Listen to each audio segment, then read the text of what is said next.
So good morning. I am Krishna Kumar. We begin with another uh, talk on ordinary differential equations. Now we continue from where we left last time. Last time we gave an introduction citing a situation where differential equations do crop up and what are the natural questions that come up, and we emphasize the fact that it is not easy to explicitly solve differential equations, and therefore one has to resort to methods of analysis to resolve or to know what the solution is for a given problem. We were exploring these things and then gave a gist of some of the problems that you encounter in this regard.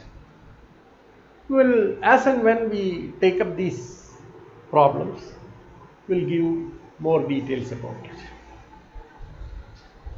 But it's often the theory is developed for first order equations, whereas there are higher order equations that you often come across. Even the equation that we started with, namely the dynamics, the problem of dynamics, namely that the second law of Newton, which leads to what is called the rate of change of momentum is proportional to the interest force, and that leads to a system of ordinary differential equations. And it's a second order equation that we have. And if we were to develop a general theory, then the first thing that you observe is that it is sufficient to develop a theory for first order equations and first order systems. Okay, so that's the first observation. It is sufficient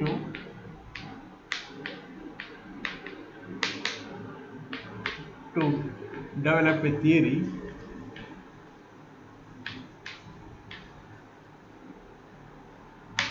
focusing on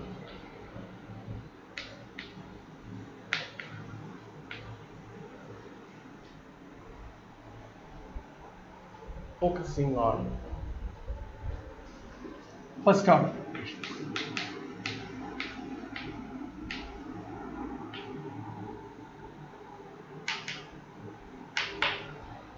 And there is no loss of generality in this approach, because what we are going to show is that higher order equations can be transformed into equivalent first order systems. Now, there is no loss of generality.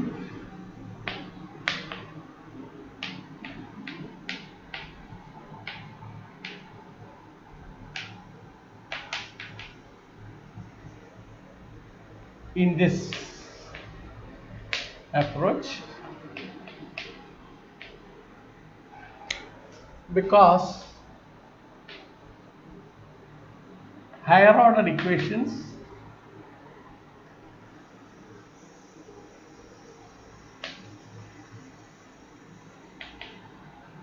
and systems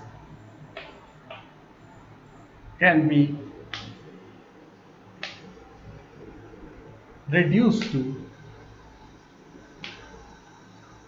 first order systems.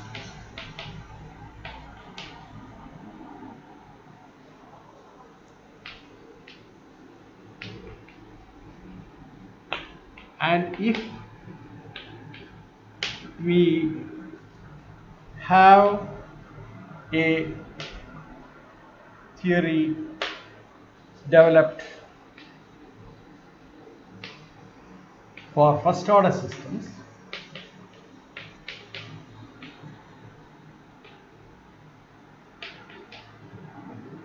then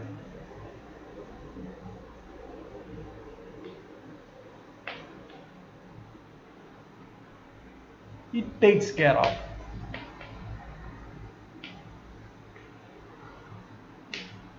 higher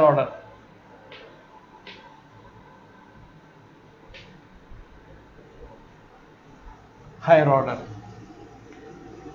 equations and systems.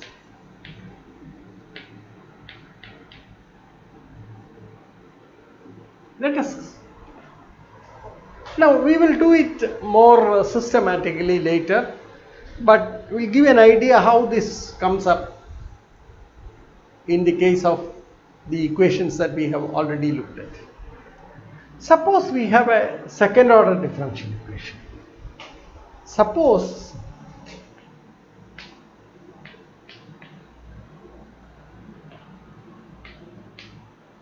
a second order ODE. ODE is the short form that is generally used or universally used for ordinary differential equations.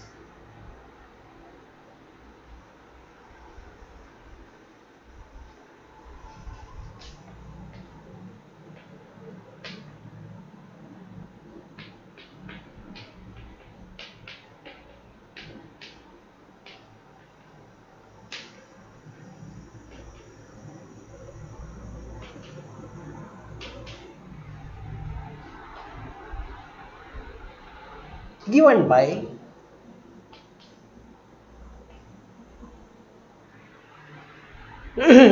y second derivative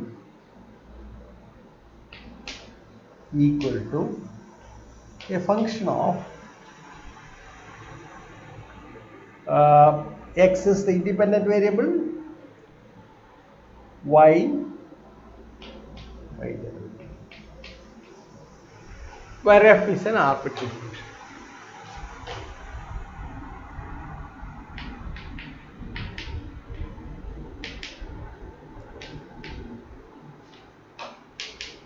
As I said, we will discuss this in more elaborate. So what we do is the following. So we write y1 equal to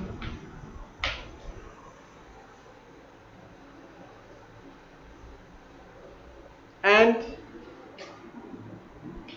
y2 equal to y derivative, which is essentially equal to y1 derivative.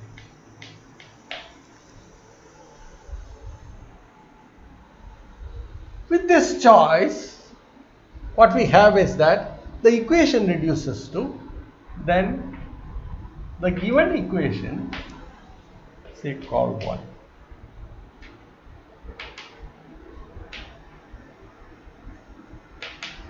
Takes the form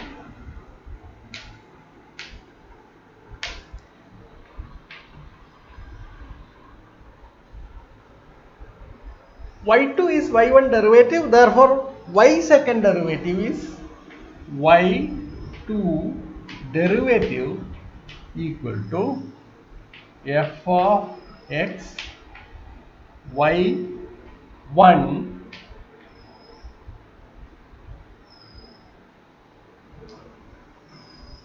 y2 along with the equation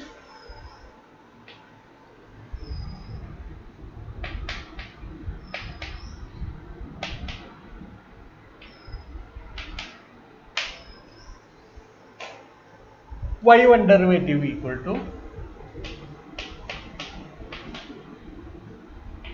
y2. So let capital Y denote the vector y1, y2, and let y derivative be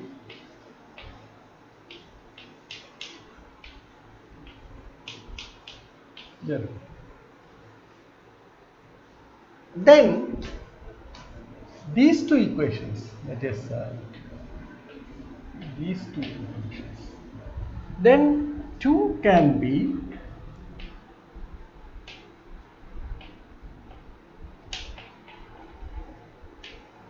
written as capital Y derivative equal to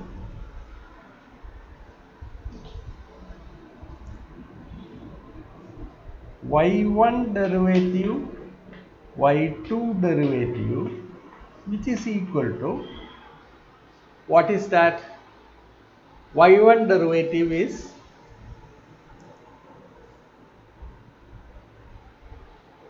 y2 and y2 derivative is f of x y1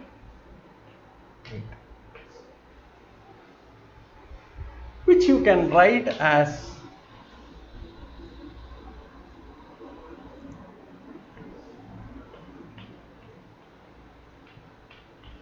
f2, and that can be given as capital F, a vector F.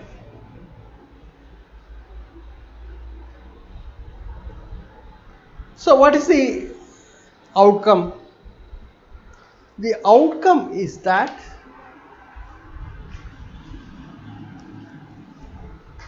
the equation 2 is, equation 1 is now replaced by a new equation, a system of equations, namely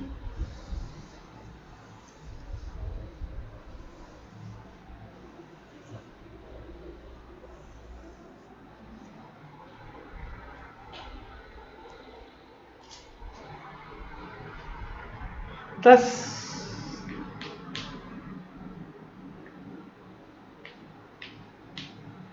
a system of equations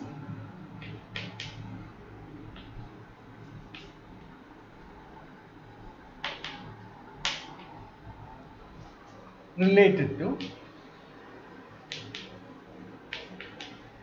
1, namely, what is it? The system of equations is given by y derivative equal to capital F, where capital F is equal to f1, f2. F, which is a function of, what are things? See, it's a vector, both f1 and f2, they are functions of x, y, where f, x, y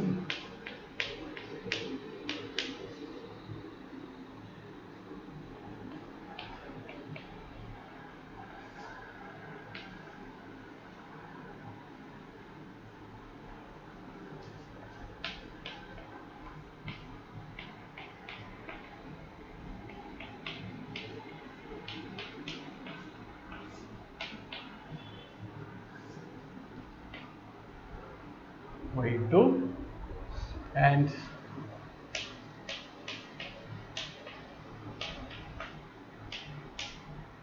this is what you have.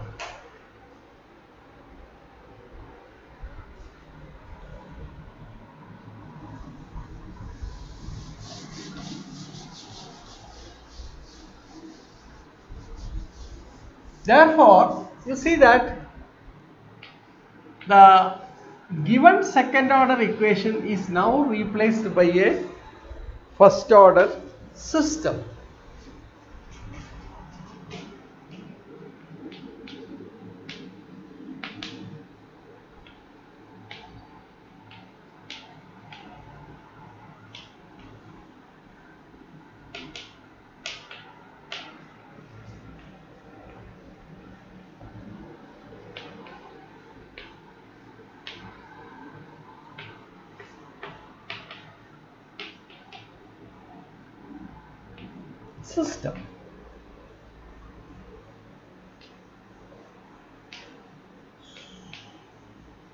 Of two simultaneous equations.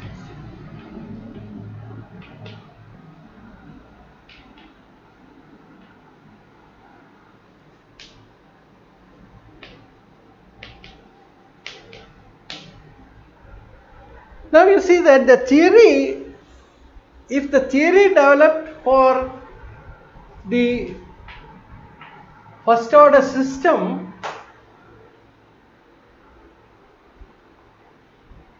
takes care of the original problem if and only if every solution of 3 gives you a solution of the second order equation, and also vice versa. Okay, so what I want to say is this: the system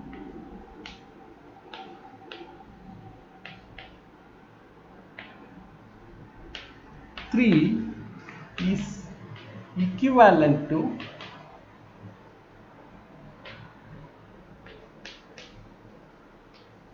one, in the sense that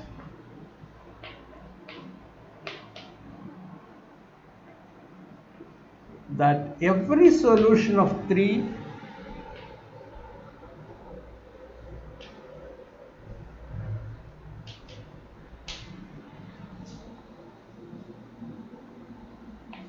defines a solution of 1,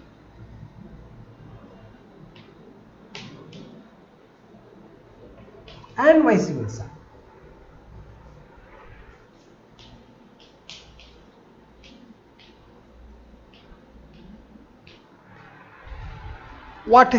How do we prove that? Suppose y is a solution of equation 1.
They are of course functions of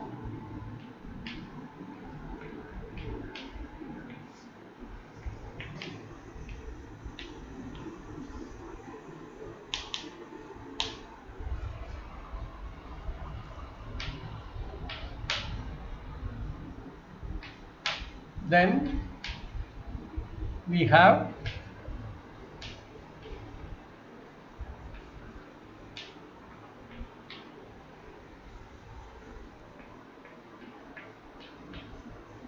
equal to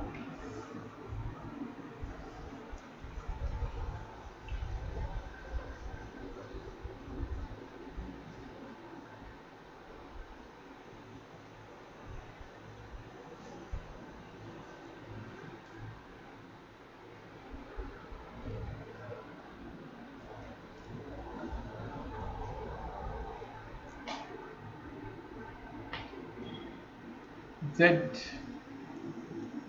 of x and f of x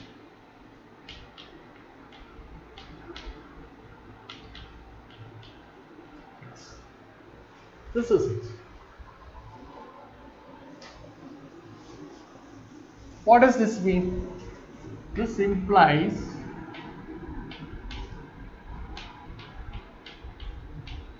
equal to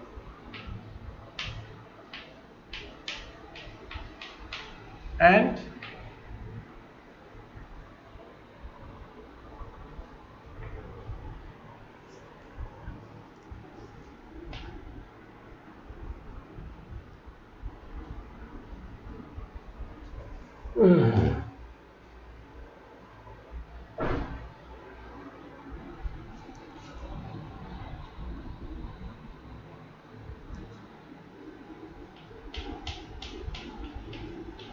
equal to f of x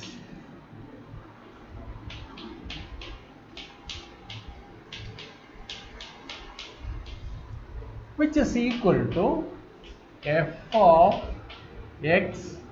What is z1 x? F of z1 x, and z2 x is essentially equal to z1 derivative, which implies y x equal to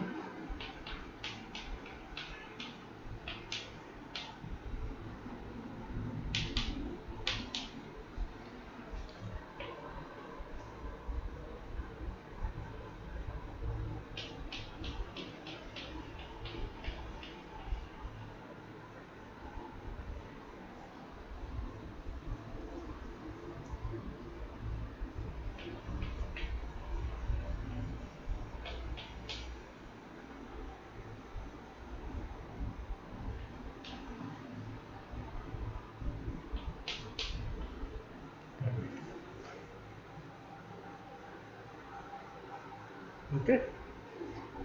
So this is the solution, yx equal to the first component of the solution of the system, that is the first component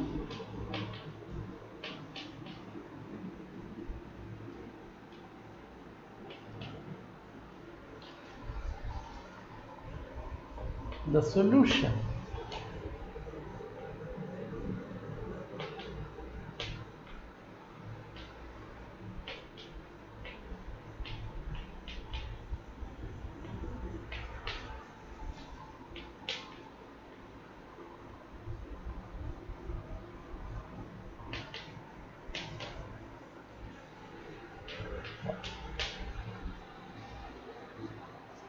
conversely.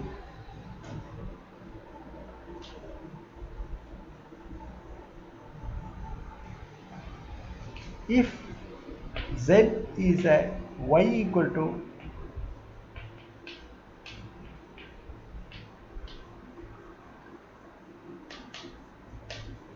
of 1, then capital Y equal to, what is that you have? You have z1 equal to y,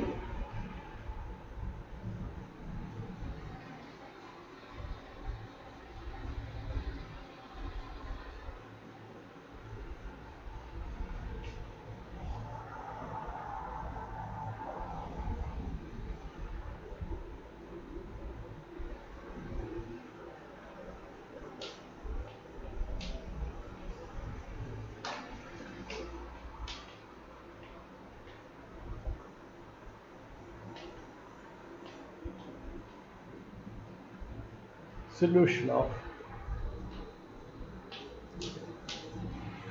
Thus, every solution of 3 determines a solution of 1 as its first component. Whereas, given once you have a solution of 1, then there is a corresponding solution for 3. So, these two systems are equivalent. Therefore, one of the ways of approach for a higher order equation is to convert it into a first order system, and then if you can solve the first order system, then there is a solution. So our approach will be this. Okay, we will develop a theory for first order systems, then that will take care of higher order equations. Okay, so this is the approach that we make, right? Now let us just return to the dynamical system that we have looked at and what it leads to. What is the first order system corresponding to this? This is the first question. Yes. So here we have taken a second order equation of a first order system in one unknown and then converted into a system. What we are now going to do is we take up the second order system that we had corresponding to a dynamical equation. So recall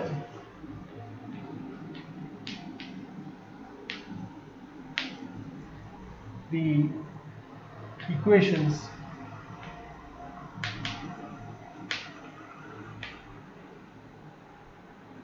governing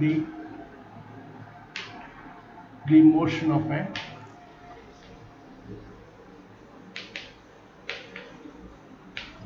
particle.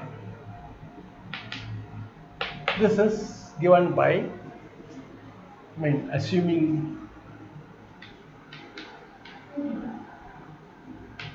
unit mass,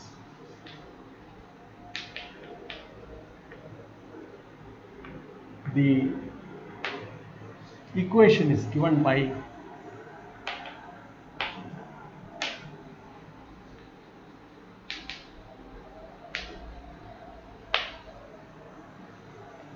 d2x1 by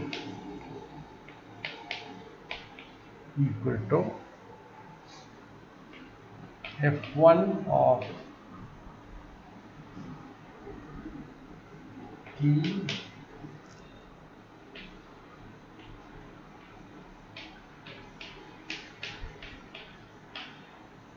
which is depend on dx1 by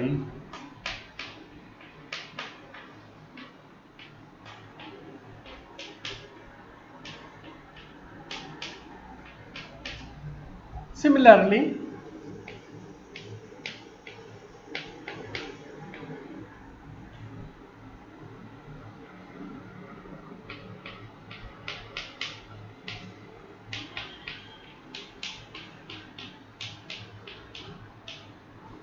dx2 by dx1 by dt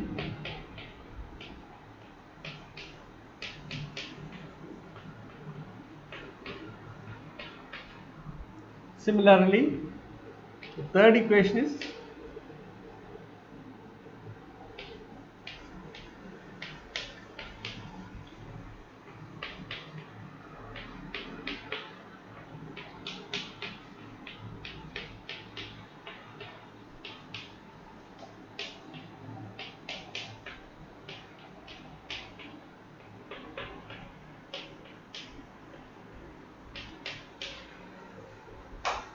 and given this is written is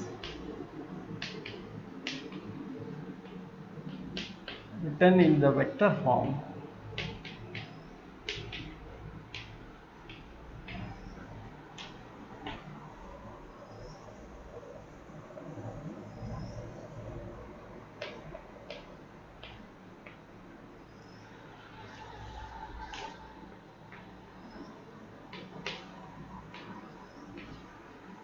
f of t r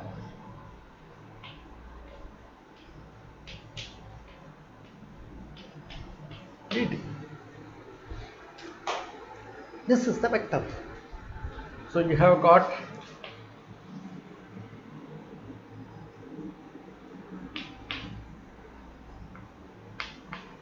fine.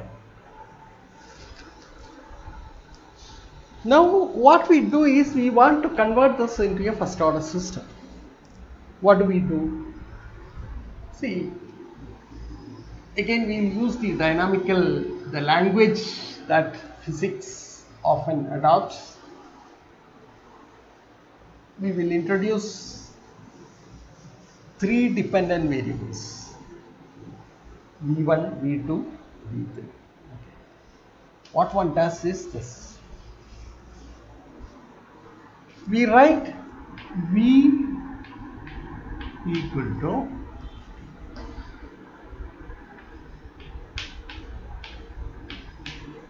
V3, which is equal to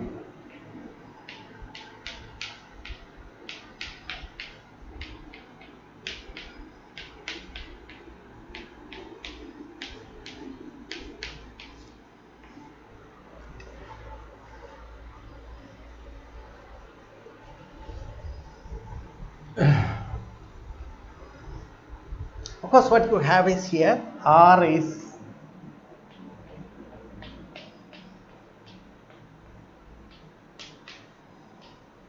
what you call x1i plus x2j plus x3k. Then you have F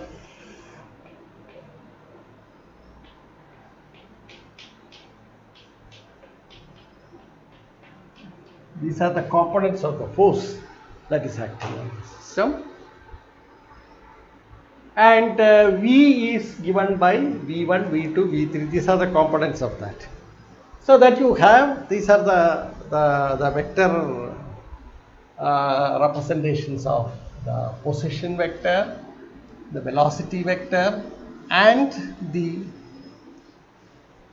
force field. Okay.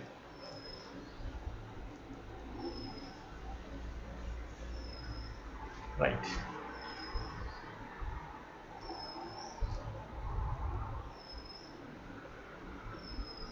So once you introduce this, what will you get? We have 6 equations. Now then we have a first order system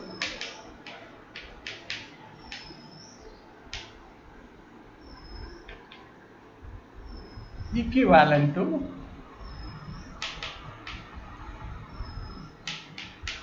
the second order system.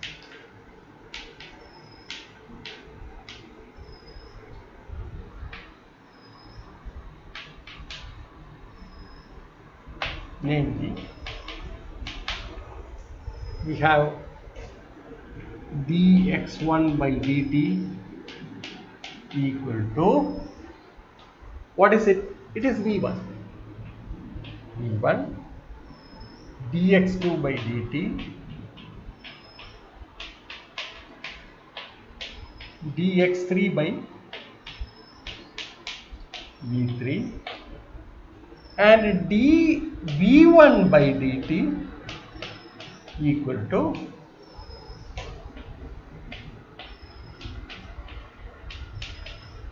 f1. dv2 by dt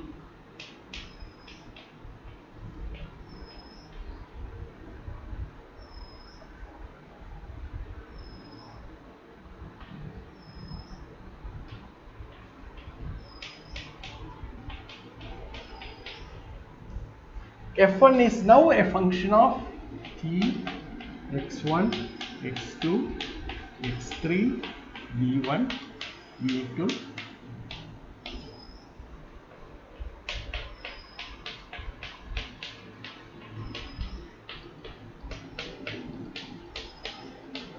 v3 and dv3 by dt equal to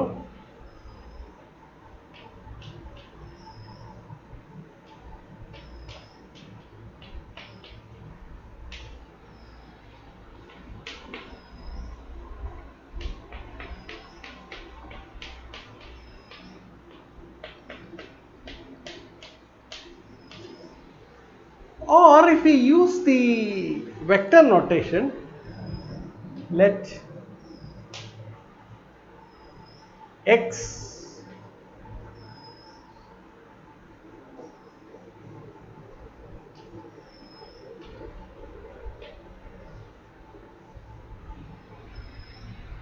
the components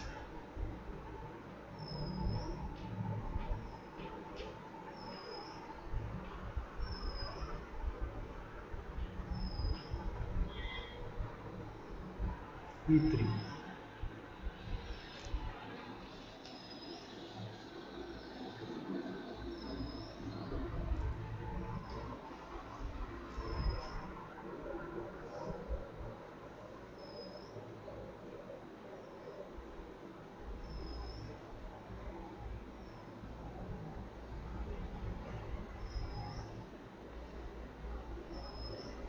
E3 and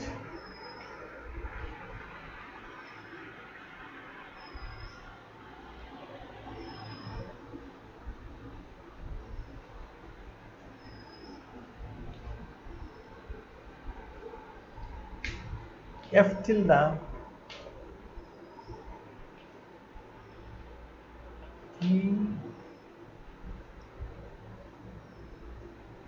T y given by, what are they that you have? You have V1, V2, V3, then you have F1, F3. These are the three components. This is the column.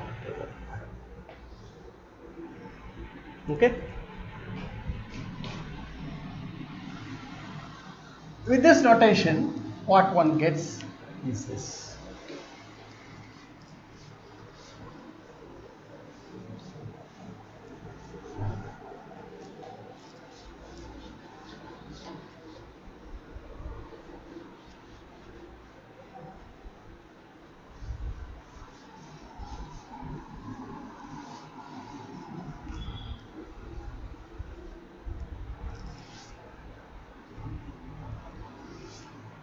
Okay, with this notation, what we have is this: the equation transforms into dy by dt equal to capital F tilde of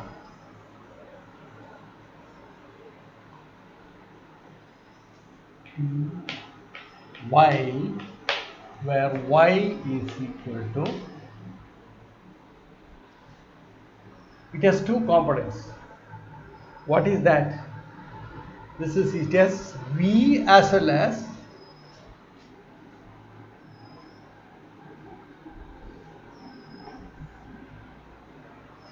x1, x2, x3, v1, v2, e3. Then, okay, this is okay. So you, what I would do is the following. That is, what we have is that, okay, the first components of, if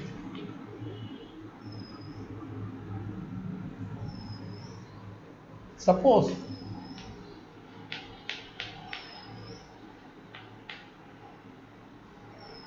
y is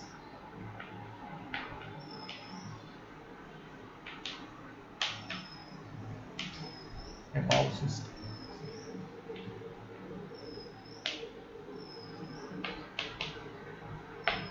then the first three components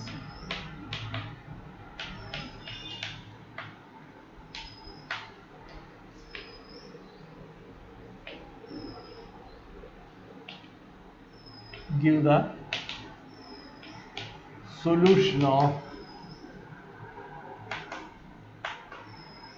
the original system.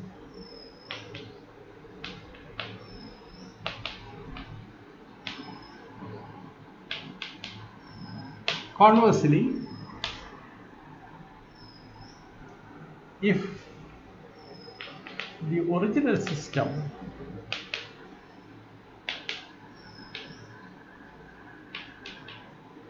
has a solution,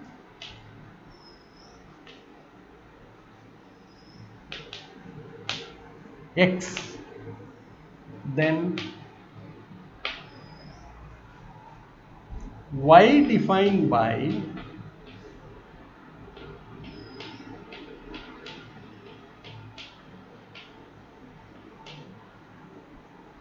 then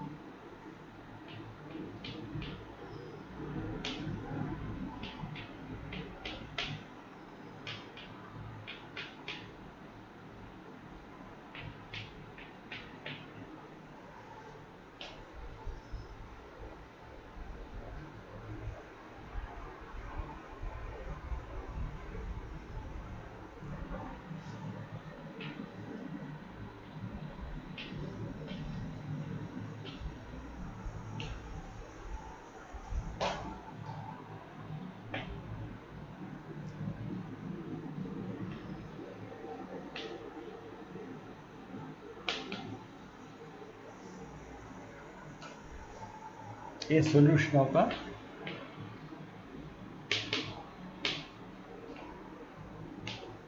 system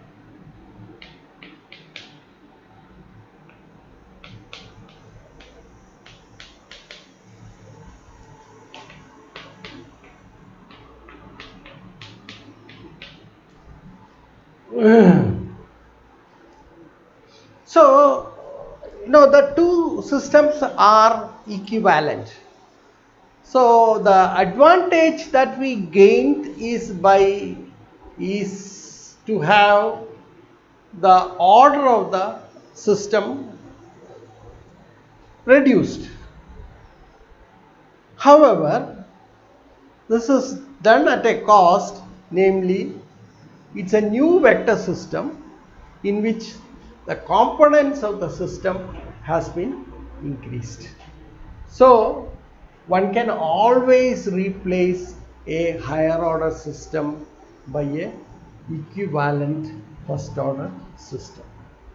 Okay, so it justifies our approach, namely that we develop a theory for a first order system, and once you do that, it automatically applies in a judicious way to the given higher order equations.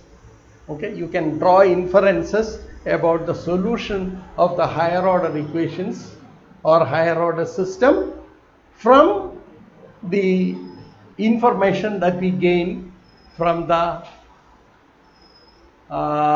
properties of the solutions of the transformed first order system. Now this is the whole idea. Okay, so that's going to be our approach for the problem.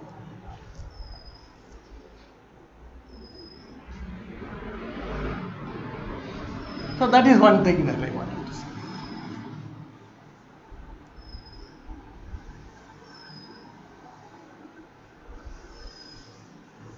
So this is a rough discussion, or a rather crude discussion on these aspects, but we will do it more systematically later. Now let us see what has we obtained in the dynamical problem in this regard. You see that if we had solved this system, that is dy by dt equal to f y, then we have seen that the first three components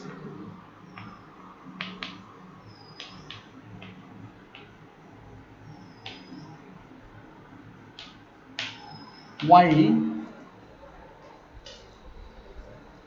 denote the position coordinates.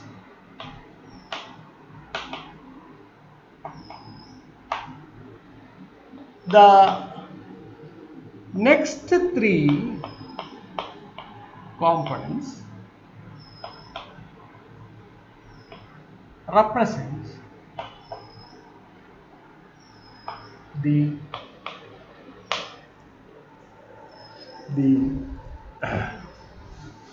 components of the velocity.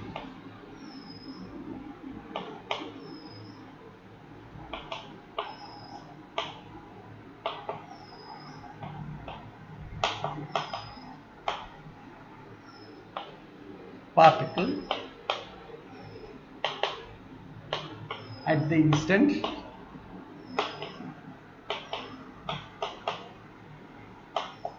so it's actually what we have done is we have transformed the dynamical equation into an equivalent first order system, and this is usually the physicists call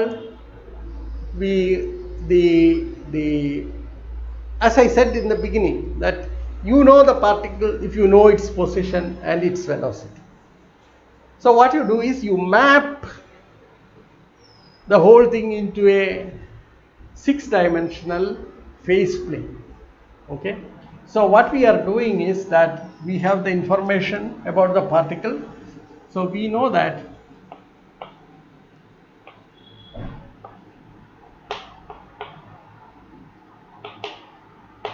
I mean how it moves. Okay, if we know its position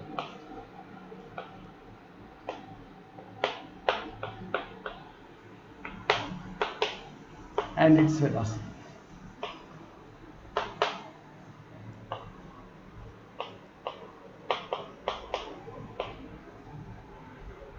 This is what we have.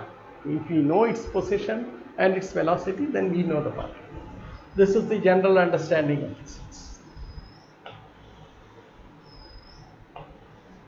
So this information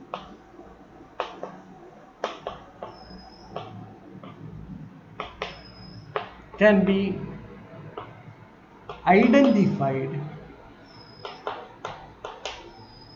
as a point in the 6-dimensional space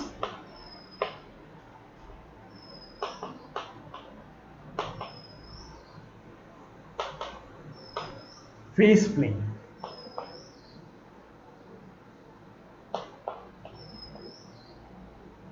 Whose first three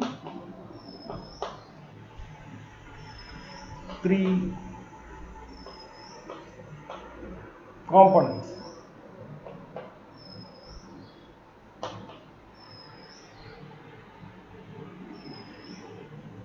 denote the position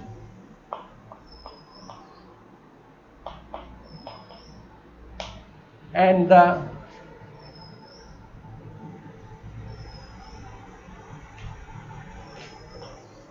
the next three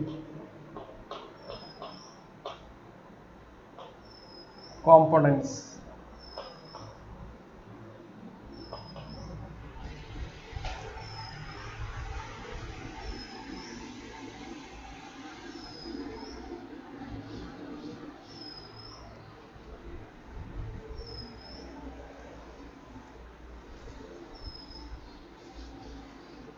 represent the velocity.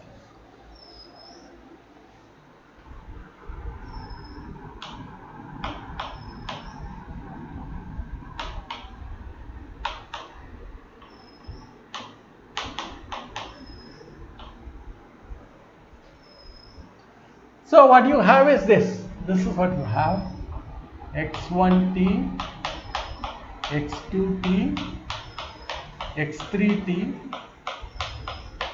v1t, v2t, v3t, which gives the following, that is in space, if this is the path of the particle, if this is xt, and then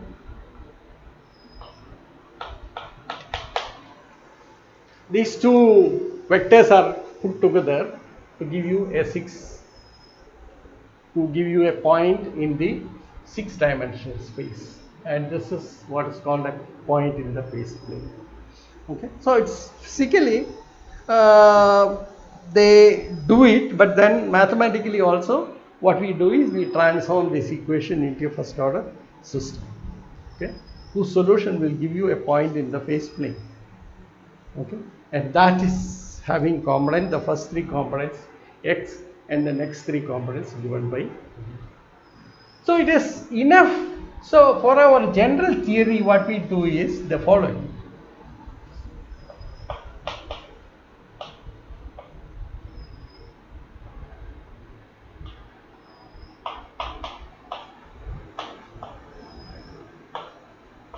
The theory for the system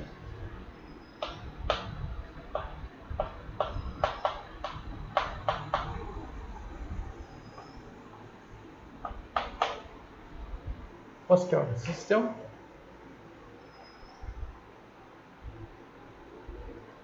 which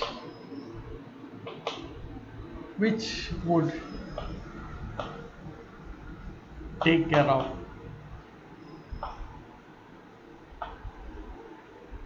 the theory for higher order equations and systems. This is what it is. And that's our approach. Okay.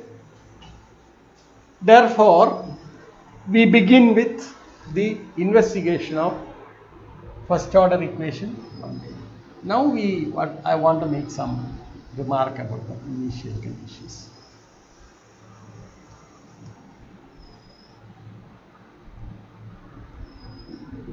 Okay.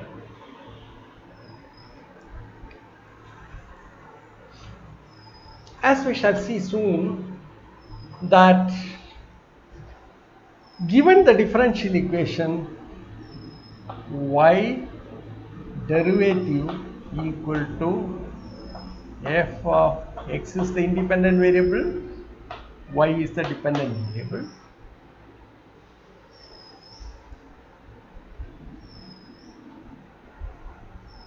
There are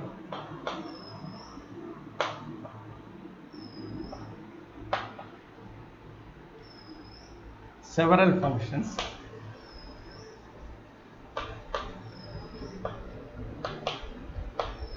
which satisfy this equation.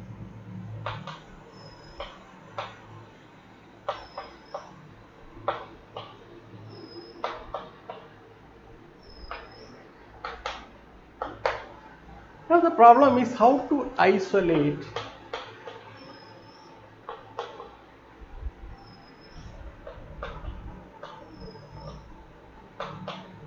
a unique solution.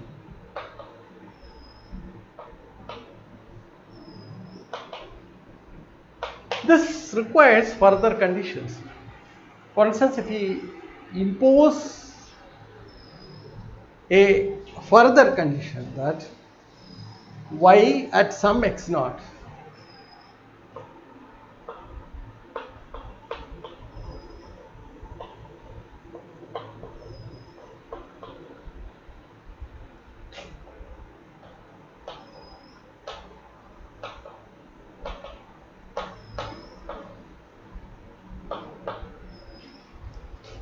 y at x naught equal to y naught. Then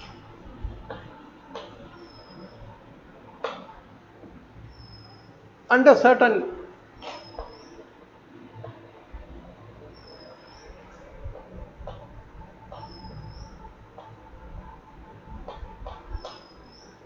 conditions on f, we can assert that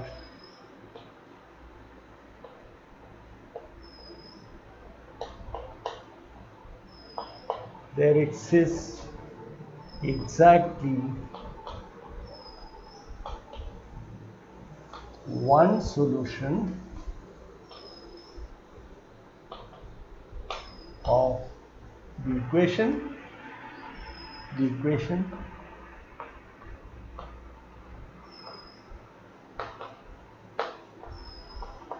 such that yx naught equal to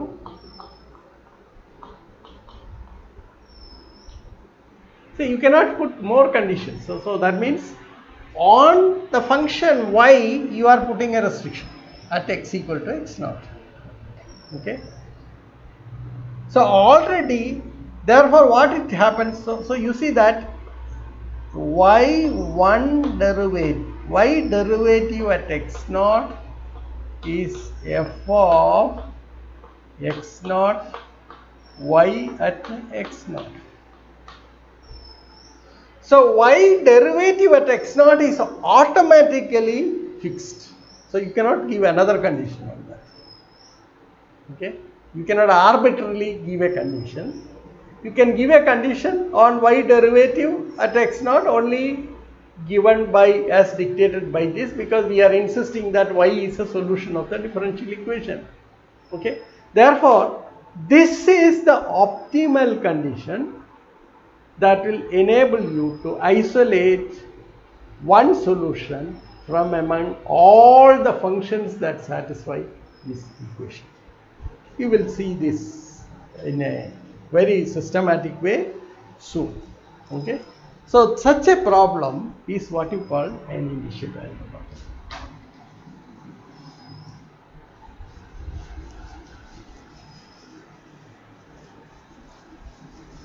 So what we call is known as an initial value problem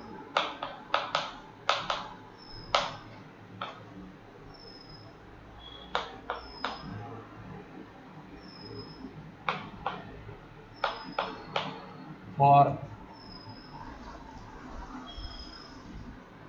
y derivative equal to f of xy is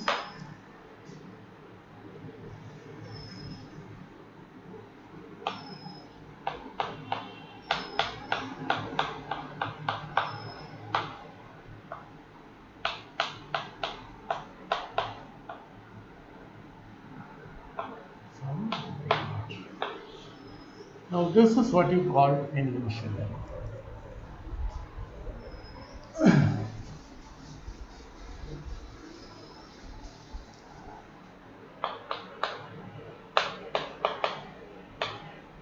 This is denoted by initial value problem, ID. Okay. And for higher order equations, and suppose, and you see that for a system,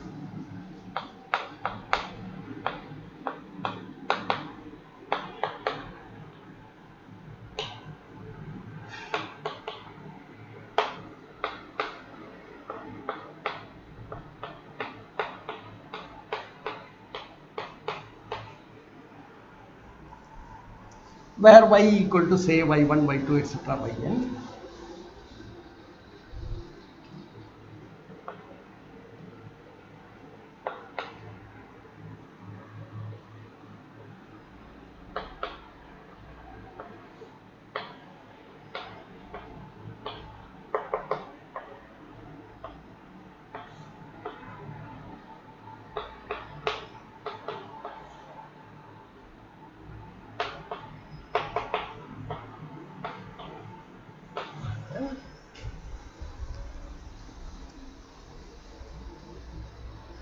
the initial condition is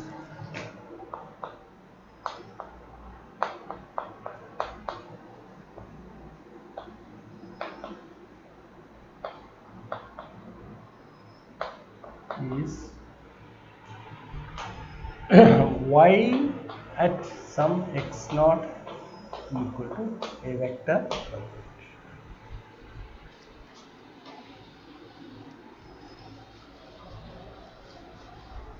That is, the IVP is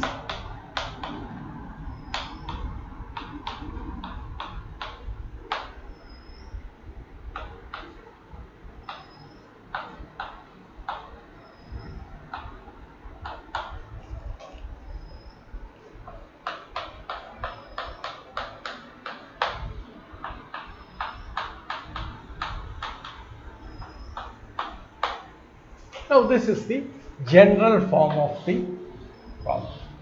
What does this mean for the dynamical system?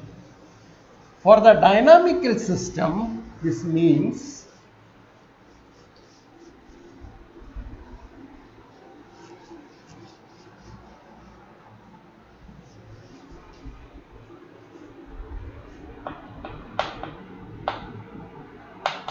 equation representing corresponding to the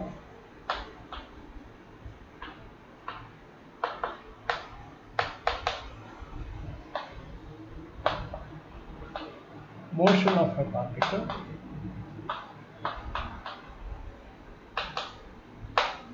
the initial condition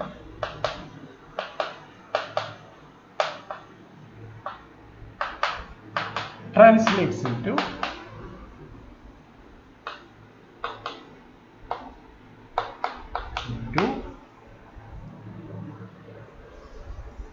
the following.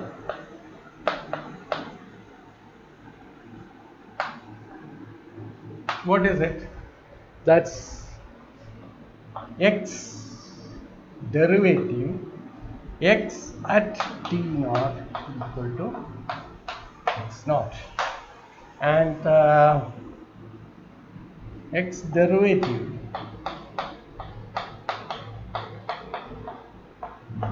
that is we prescribe the initial position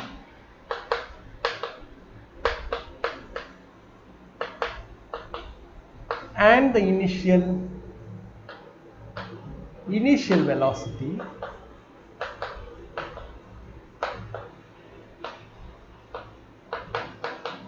at t equal to t naught as the initial value.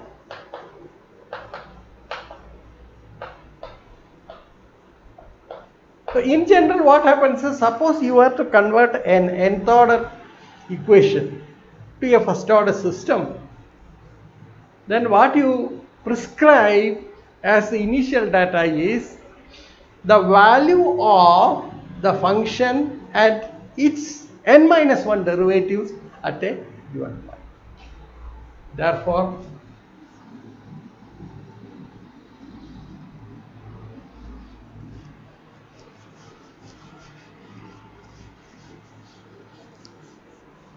let's record that also.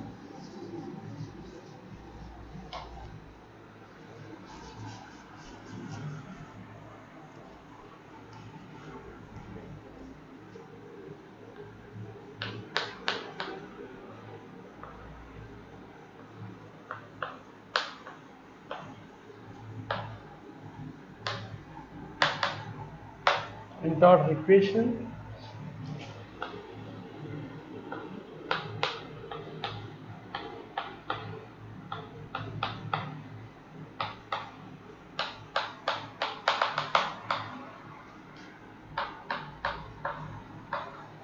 is converted into a system,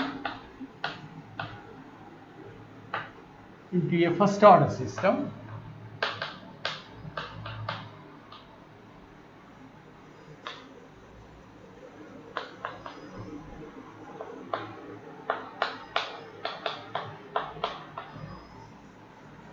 f of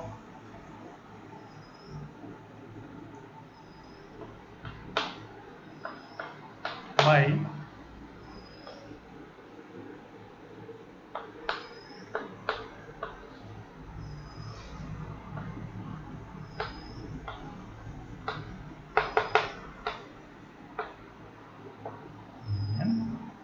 where yi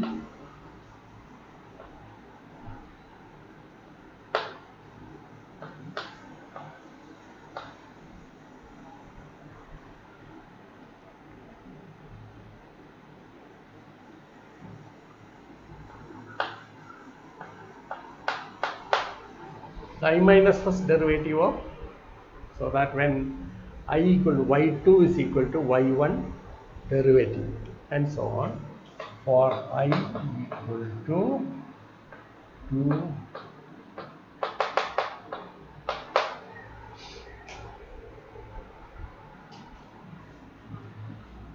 then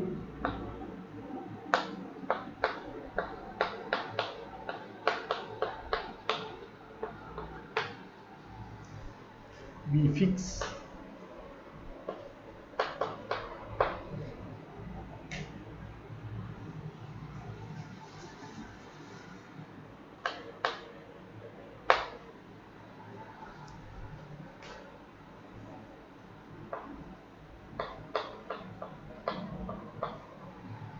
equal to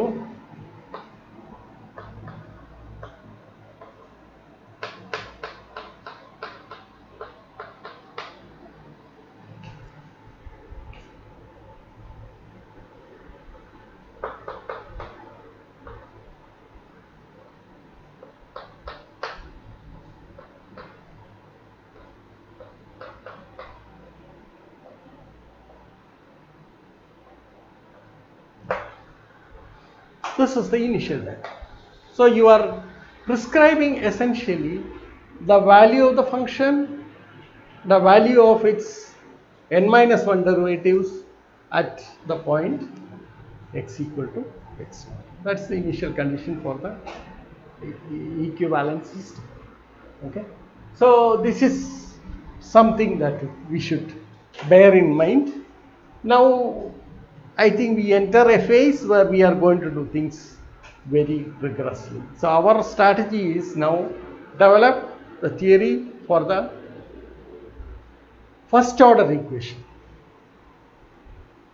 which has, because, and then later go to the next level, namely translate the results now to the first order system. Once we do that, it takes care of all the possible cases of higher order equations also. Okay. Thank you very much.